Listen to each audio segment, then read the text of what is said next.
चलिए हम पढ़ने वाले हैं internal structure of the earth. सबसे पहले हम देखेंगे कि अर्थ के, जैसे मान लो ये अर्थ है, हमने तो जान लिया अर्थ के ऊपर सतह पे हम लोग रहते हैं, पर सतह के अंदर क्या है इसकी जानकारी हमें पहले कैसे हुई।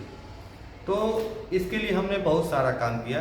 दो तरह के सोर्सेस माने जाते हैं, एक कहलाता है डायरेक्ट सोर्स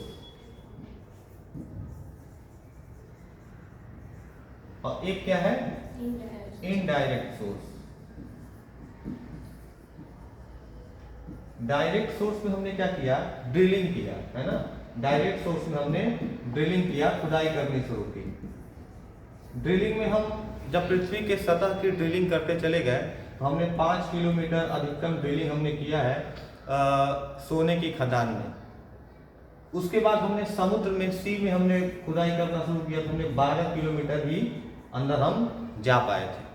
लेकिन ये जो हमारी अर्थ है उसका रेडियस कितना है, अर्थ की जो रेडियस है, रेडियस तुम समझ रहे हो ना, अर्थ के नीचे जैसे अर्थ के आर पार जा रहे हो तो आधे हिस्से की दूरी कितनी है, लगभग 3671 किलोमीटर, 3671 किलोमीटर हमारे अर्थ का रेडियस है। लेकिन अगर एग्जैक्ट इसको कहीं कहीं हमको ये भी देखने को मिलता है 3671.0088 किलोमीटर, और कहीं कहीं आप देखेंगे तो आपको डायरेक्ट ऐसे लिख के मिलेगा 3678 किलोमीटर। लेकिन आप ये लिखेंगे, है ना, 3671 किलोमीटर जो हमारे अर्थ की रेडियस है। और हम अभी तक जा कहाँ तक पाए हैं, लगभग 12 किलोमीटर तक। लगभग कितने किलोमीटर तक हम जा पाए अभी तक, लगभग 12 किलोमीटर तक हमने समुद्र में खुदाई करके पहुंच पाए हैं। तो जो हमारे जियोलॉजिस्ट थे उन्होंने कहा कि कैसे अनुमान लगाया जाए कि पृथ्वी के अंदर क्या है, ठोस है कि तरल है कि क्या सारी कौन सी चीजें हैं। फिर हमने कहा इनडायरेक्ट सोर्स में हमने इस्तेमाल किया किसका, कि ग्रेविटेशनल फोर्स का। किसका, ग्रेविटेशनल फोर्स का। हमने देखा ग्रेविटेशनल फोर्स के बारे में कुछ।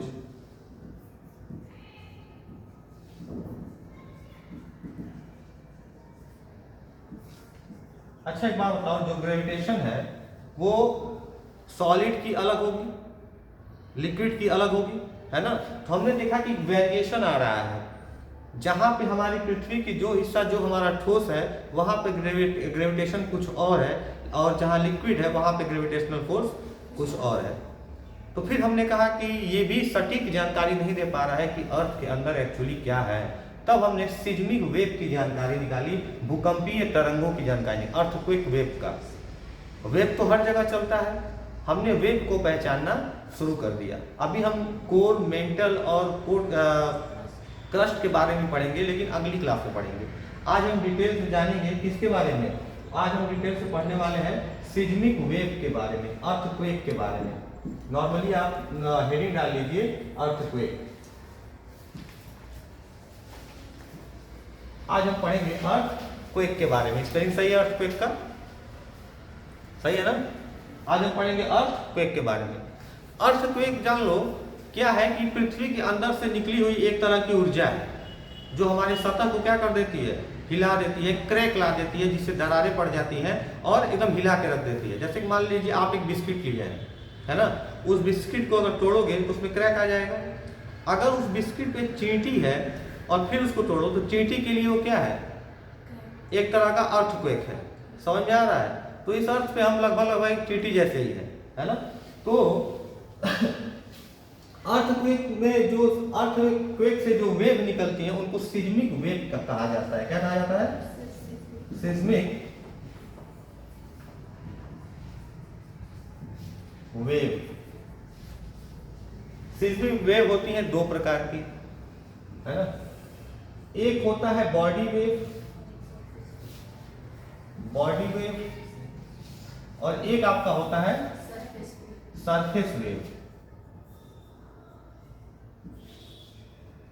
बॉडी वेव को हिंदी में कहा जाता है काया तरंग, और सरफेस वेव को सतही तरंग। बॉडी वेव क्या होगा, जो पृथ्वी के अंदर आएगी। जैसे मान लो ये अर्थ है, इसके अंदर जो तरंगे घूम रही हैं वो क्या है, बॉडी वेव है। और जो सतह पर आ गई है, जहां पे मान लो यहाँ पे मैं हूं और सतह पे जो तरंगे आई हैं वो क्या कहलाएगा, सरफेस वेव। बॉडी वेव दो प्रकार की होती है, एक कहलाएगी पी वेव है ना, और एक कहलाएगी एस वेव। पी वेव को हम कहते हैं क्या, प्राइमरी वेव, और एस वेव को हम क्या कहते हैं, सेकेंडरी वेव, ठीक है ना। और सरफेस वेव में दो प्रकार की वेव होंगी, यहां भी एक कहलाएगी रैली वेव और एक आपकी कहलाएगी lobe, LOWE, lobe wave. Lobe, इसको लोब पढ़ेंगे, कहीं कहीं आप बहुत लोगों के मुंह से सुनेंगे लव वेव, है ना, तो कई कई लोग इसको लव वेव भी पढ़ते हैं, उसमें कोई दिक्कत नहीं है। लव वेव आप लोगों को आसानी से याद हो जाएगा, है ना, ये आप लोगों को नहीं भूलेगा। तो ये लोब वेव है। लेकिन हम क्या पढ़ने वाले हैं इस आज की क्लास में, पृथ्वी के अंदर के बारे में पढ़ने वाले हैं। तो क्या इसको पढ़ना सही रहेगा या इसको पढ़ना सही रहेगा? अगर हम बॉडी वेव को पढ़ेंगे तो और जानकारी अच्छी देगी।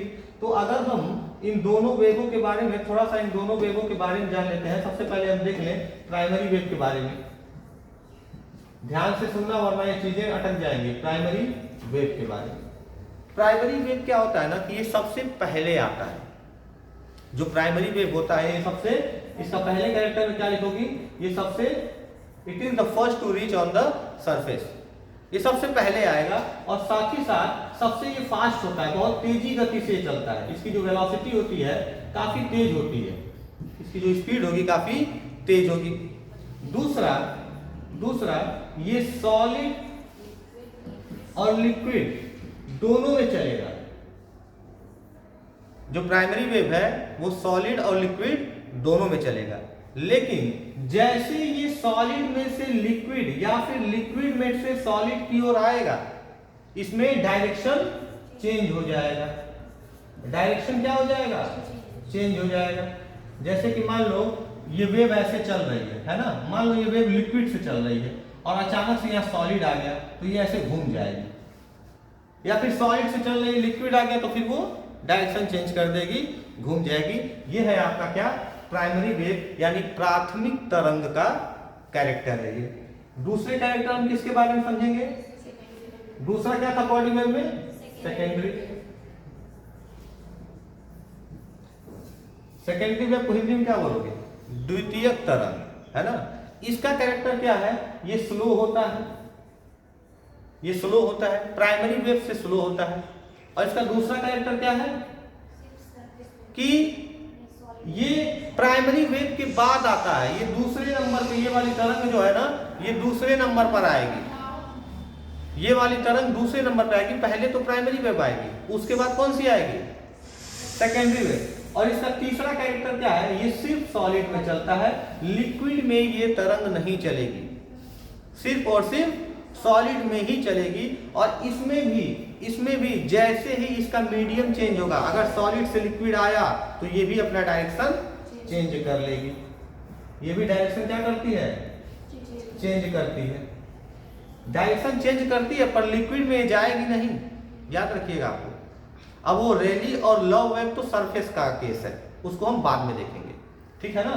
अब देखो तुमने कुछ चीजों को जान लिया, प्राइमरी वेव जान लिया, सेकेंडरी वेव जान लिया। अब हम थोड़ा देख लेते हैं पृथ्वी के अंदर एक्चुअली ये फंक्शन कैसे करता है। उसके पहले कुछ छोटी मोटी चीजों को जान लेते हैं।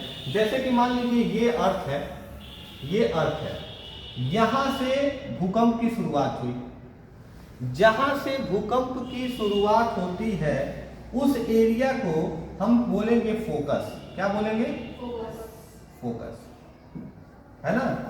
अब जब भूकंप की शुरुआत होगी, पृथ्वी में हलचल हुआ, भूकंप की शुरुआत होगी। अब मैंने आप लोगों को वॉल्केनिक इरप्शन बताया है, लावा कैसे अंदर चलता बताया है, इन सब कोरियोलिस बल बताया, कोरियोलिस फोर्स बताया, इन्हीं सभी चीजों की वजह से भूकंप आते जाते रहता है। टेक्टोनिक प्लेट आपस में टकराते हैं तब भी भूकंप आएगा, है ना। अब हम देखेंगे भूकंप की शुरुआत मान लो पृथ्वी के अंदर किसी एक जगह से हुई तो इसकी तरंगे तो कई जगह जाएंगी। अगर मान लीजिए ये डेस्क है और मैं डेस्क पर ऐसे हाथ लगाता हूं तो क्या केवल एक ही और जो वेव जाएगा, पूरे डेस्क में फैल जाएगा, तरंगे कई और जाएंगे। तो इसकी तरंग कुछ इधर जा रही है, कुछ इधर जा रही है, पर जहां ये सबसे पहले पहुंची, जरूरी नहीं है कि यही सबसे पहले पूछे, मैं बताने के लिए बता रहा हूं। मान लो यहां भी पहले पहुंच सकता है, जहां ये तरंग सबसे पहले पहुंचेगी वो एरिया कहलाएगा क्या, एपी सेंटर। एपी सेंटर, जहां से भूकंप की शुरुआत हुई वो कहलाएगा फोकस, और जहां पे सबसे पहले पहुंची वो क्या कहलाएगा, एपी सेंटर कहलाएगा। दूसरा चीज जान लो कि अब पी वेव एस वेव क्या है। पी वेव जो सबसे पहले आया, इस तरंग में जो सबसे पहले आया, जैसे कि मान लो ये कोई चीज है और ये तरंग आई और ऊपर से क्या की, ऊपर से झटका दी, ये रहा पी वेव, फिर दोबारा आई झटका दी, एस वेव। समझ में आ गया। अब ये तरंग जब ऊपर आएगा तो क्या करेगा, ये तरंग पूरे सतह पर फैल जाएगा। फैलेगा नहीं फैलेगा पूरी सतह पर, भैया वेव ही तो है, वेव बॉडी में चारों ओर फैल जाता है, किसी एक डायरेक्शन तो रहेगा नहीं। अब हम देखेंगे कि पृथ्वी के अंदर क्या है। इस तरंग के माध्यम से हम कैसे जान लिए कि पृथ्वी के अंदर क्या है, पृथ्वी के अंदर कहां तक सॉलिड है, कहां तक लिक्विड है। क्या पी वेव और एस वेव के अनुसार हम पृथ्वी के अंदर सॉलिड और लिक्विड का निर्धारण कर सकते हैं, नहीं कर सकते हैं? भैया जहां लिक्विड है वहां पे एस वेव जाएगी ही नहीं। इस तरह हमारे जियोलॉजिस्ट ने जो है इसका निर्धारण किया। तो सबसे पहले हम देख लेते हैं इसको डायग्राम में। ये डायग्राम इंपॉर्टेंट है, आप लोग बना लीजिए। जो डायग्राम हम बनाने जा रहे हैं वो बहुत ही इंपॉर्टेंट है, आप मेरे साथ बनाते चलिए। हम कह रहे हैं मान लो ये आपका हो गया अर्थ, ठीक है ना, ये आपका हो गया अर्थ। अब मान लो मैं एक जियोलॉजिस्ट हूं, मैं एक साइंटिस्ट हूं, है ना। मैंने कहा अचानक से भूकंप आया, और भूकंप को नापने की जो मशीन होती है उसको क्या कहते हैं, सिस्मोग्राफ। नोट कर लीजिए, भूकंप के नापने की मशीन को क्या बोलेंगे, सिस्मोग्राफ। ये भूकंप को नापती है। कुछ नहीं होता है, एक ऐसे नीडल लगा रहता है ना, यहाँ पे पेपर रहेगा और भूकंप आएगा तो पेपर हिलेगा तो नीडल को ऐसे ऐसे बता देगा कि भूकंप आ गया है। अब मान लो मैं एक साइंटिस्ट हूं और अचानक से भूकंप कहीं से आया। मैं कहता हूं भूकंप मान लीजिए इस वाले एरिया से आया, यहां से भूकंप आ गया, है ना। भूकंप आया, मैं कह रहा हूं कि 4-5 जगह मैंने पूरे अर्थ पे 4-5 जगह मैंने सिस्मोग्राफ मशीन लगा रखा है। यहां पर लगाया है, यहां पर लगाया है, मैंने इस एरिया में लगाया है, यहां पर लगाया है और यहां पर लगाया है। और मैं फोन करके सभी लोगों से पूछा बताओ कौन कौन सी वेव आई, तो यहां पर पी वेव भी आई, तरंगे तो चारों ओर जाएंगी, है ना। यहां पर पी वेव भी आई और एस वेव भी आई, दोनों तरंग आई, यहां पे दोनों वेव पहुंचा वहां पे। यहां पर भी पी वेव आया, एस वेव भी आया, इस वाले डायरेक्शन में भी पी वेव आया, एस वेव भी आया। पर यहां पर केवल पी वेव आया, एस वेव आया ही नहीं, है ना। यहां पर इस वाले क्षेत्र में केवल एस वेव आया, पी वेव आया ही नहीं। समझ में आ रहा है कि तरंगे तो सारी जानी चाहिए, पर इस क्षेत्र में क्या आ रहा है, केवल एस वेव आ रहा है, पी वेव नहीं आ रहा है, और यहां पर केवल पी वेव आ रहा है, एस वेव नहीं आ रहा है। बड़ी समस्या हो गई हमारे जियोलॉजिस्टों को ये चीज जानने के लिए। अब क्या किया जाए, अब तो बड़ी परेशानी हो गई, है ना। तो अब आप एक चीज देखोगे ध्यान से, थोड़ा सा यहां पे ऐसे समझो, एक चीज अगर तुम लोग ध्यान से देखोगे तो अगर मैं एक सीधी लाइन, एक यहां पे एक अर्थ पे एक लाइन खींचता हूं तो ये आपकी 0 डिग्री है कि नहीं, और 0 डिग्री के ठीक सामने कौन सी डिग्री, 180 डिग्री, 180, और ये आपकी क्या है, ये आपकी 90 डिग्री है। ये आपकी कितनी डिग्री है, अब हम देख रहे हैं कि 90 डिग्री के इधर और 90 डिग्री के इधर, यानी इस वाले साइड में, इस वाले साइड में और इस वाले साइड में P और S वेव दोनों आ रही हैं, P और S वेव दोनों आ रही हैं। पर कहीं यहां 105 डिग्री या 103 डिग्री के बाद, कहीं कहीं 105 भी लिखा होता है, 103 सही है ना। 105 और 103 के बाद क्या हो रहा है, P वेव नहीं आ रहा है, सॉरी S वेव नहीं आ रहा है, उसके बाद S वेव नहीं आ रहा है। तो क्यों नहीं आ रहा है, जैसे मान लो यहां से तो सारी चीजें आ रही हैं, P वेव भी आ रहा है, S वेव भी आ रहा है, पर इसके अंदर S वेव नहीं आ रहा है। कारण क्या हो सकता है हो ना हो वहां पे क्या हो, कुछ लिक्विड हो, क्योंकि S वेव सॉलिड में तो चला जा रहा है पर लिक्विड में नहीं आ पा रहा है। तो ये पृथ्वी के अंदर का हिस्सा है।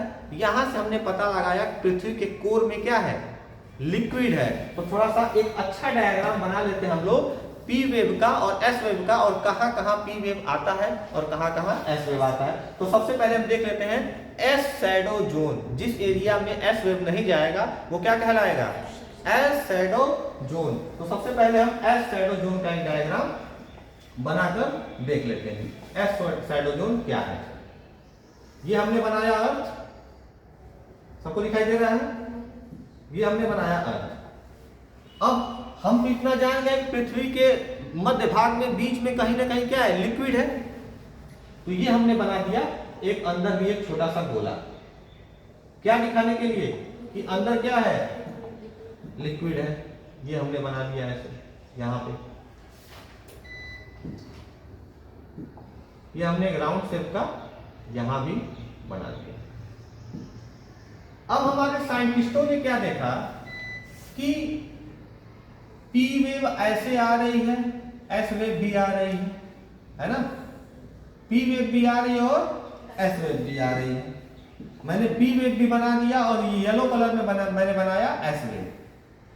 यहां 105 डिग्री तक, 105 डिग्री तक कौन सी वेव आ रही है? एस वेव आ रही है और पी वेव भी आ रही है। दोनों वेव्स आ रही है, एस वेव भी और पी वेव भी आ रही है। पर 105 डिग्री के बाद एस वेव नहीं आ रही है। क्यों? क्योंकि बीच में क्या है? लिक्विड है। बीच में क्या है? लिक्विड है। तो ये 105 से लेकर ये पूरा एरिया जो मैं रेड कलर से डॉट कर रहा हूं, ये आपका पूरा रेड कलर से जो डॉट हुआ है, ये पूरा एरिया क्या कहलाएगा? S shadow zone. S shadow zone, ये पूरा एरिया क्या कहलाएगा? S shadow zone. लेकिन एक दिक्कत और हुआ कि 105 से लेकर 145 तक, 105 से लेकर 145 तक यहां पर पी वेव भी नहीं आ रहा है। यहां पर पी वेव भी नहीं आ रहा है। इधर तो पी और एस दोनों आ रहा है, पर 105 से 145 तक पी वेव नहीं आ रहा है और 145 के बाद पी वेव आ रहा है। इसका मतलब क्या कि इस वाले क्षेत्र में पी वेव आ रहा है, केवल एस वेव नहीं आ रहा है।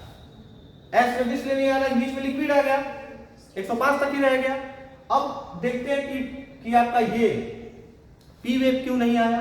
तो पी वेव को जानने के लिए हम एक बार और डायग्राम बना के आपको दिखा दे रहे हैं। ये देखो ऐसे। अब यहां पर हम लोग थोड़ा पी वेव को देख लेते हैं। हुआ क्या कि ये हमने क्या देखा, ये बीच में हमारा क्या है? लिक्विड है। 105 डिग्री तक तो पी वेव आ रहा है आपका। पी वेव कहां तक आ रहा है? 105 डिग्री तक, 105। उसके बाद 105 से लेकर 145 तक पी वेव नहीं आ रहा है। ये मान लो है आपका 145 डिग्री इधर और 145 डिग्री इधर। यहां पे आखिर पी वेव क्यों नहीं आ पा रहा है? कारण क्या है? पी वेव चला तो था, पर यहां पर देखो डायरेक्ट माध्यम चेंज हो गया। ऊपर सॉलिड था और नीचे आपका क्या आ गया? लिक्विड आ गया। अब मैंने आपको बताया है जब पी वेव सॉलिड से लिक्विड में जाता है तो डायरेक्शन को चेंज कर, तो यहां पर आया और इसने अपना, इसको आना चाहिए 145 पर, वहां ना आकर अपना डायरेक्शन कुछ ऐसे घूम जाता है। अब फिर देखो ये लिक्विड में आया, अब फिर कहां जा रहा है? सॉलिड में। इसको आना चाहिए यहां पर ये घूम जाता है इधर। ठीक है ना? तो ये आपका पी वेव आया बट इसने अपना डायरेक्शन चेंज कर दिया। समझ में आ रहा है? और ये 145 तक नहीं जा पाता है, यानी कि ये 105 से लेकर और ये जो 145 वाला एरिया है, ये पूरा एरिया है, ये क्या कहलाएगा? P shadow zone. P shadow zone. S shadow zone कौन सा होगा? 105 से लेकर और इधर 105 तक, ये पूरा आपका एस शैडो जोन है। यहां पर तो एस वेव आएगी नहीं, यहां नीचे पी वेव आएगी। नीचे आपकी कौन सी वेव आएगी? पी वेव आएगी, लेकिन 105 से 145 तक नहीं आएगी। ना आने का कारण क्या है? ऊपर से आ रही है, नीचे आपका लिक्विड मिल गया, लिक्विड में आके डायरेक्शन चेंज कर दिया। आना तो चाहती थी इस साइड, लेकिन आ नहीं पा रही, क्यों? क्योंकि यहीं पे लिक्विड मिल गया और इसने डायरेक्शन चेंज कर लिया। तो यहां से हमें पता चला कि पृथ्वी के अंदर लिक्विड है और हमें जानकारी क्या मिली कि जो हमारा कोर है वो क्या है? लिक्विड है। कई लोग कहेंगे कोर सॉलिड होता है, नहीं, कोर का अपर कोर जो होता है वो सॉलिड होता है, लोअर कोर सॉलिड नहीं होता है। जो अपर कोर होगा वो क्या हो जाएगा? सॉलिड हो जाएगा। समझ में आ रहा है? यहां से हमारा कोर, हमको लिक्विड की जानकारी हमें कोर की मिल गई। सॉरी, जो हमारा अपर कोर है वो लिक्विड रहता है, लोअर कोर हमारा लिक्विड होगा। समझ में आ रहा है ना? और ये लिक्विड सॉलिड कहां तक लिक्विड है, कहां तक सॉलिड है, मेंटल कितना लिक्विड है, कितना सॉलिड है, ये इसकी जानकारी हम अगले क्लास में लेंगे। तो ये हमारा क्या है? Internal of the earth. ये सारा डायग्राम आपको क्या होना चाहिए? मालूम होना चाहिए। ये आपका पी शैडो जोन, ये आपका एस शैडो जोन, और ये आपका हो गया है ना पृथ्वी के इंटरनल स्ट्रक्चर के बारे में। तो इतनी जानकारी आपके पास होनी चाहिए। ये सारी चीजें अगर आप समझ गए। एस वेव कहाँ जाएगी? जहां से भूकंप शुरुआत हुआ वो क्या कहलाएगा? फोकस। जहां पहली बार पहुंचा वो क्या कहलाएगा?